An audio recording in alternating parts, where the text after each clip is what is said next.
Syedaralun, warga kota Banda Aceh memadati kawasan Penayung saat pertunjukan barongsai perayaan Imlek pada Minggu 22 Januari 2023. Penampilan barongsai dilangsungkan di sejumlah tempat di kawasan Penayung Banda Aceh. Atraksi itu menarik perhatian penonton yang ramai menyaksikan pertunjukan tersebut. Atraksi barongsai tidak hanya diperankan oleh komunitas etnis Tionghoa, namun juga warga Banda Aceh.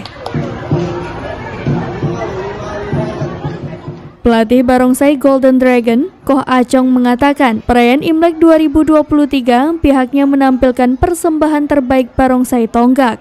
Keberagaman atlet barongsai yang ia latih saat ini sebagai bukti bahwa daerah berjuluk Serambi Mekah ini sangat menjunjung tinggi keberagaman. Selain itu juga, etnis Tionghoa di provinsi ini sangat nyaman beribadah dan beraktivitas menjalankan kehidupan sehari-hari.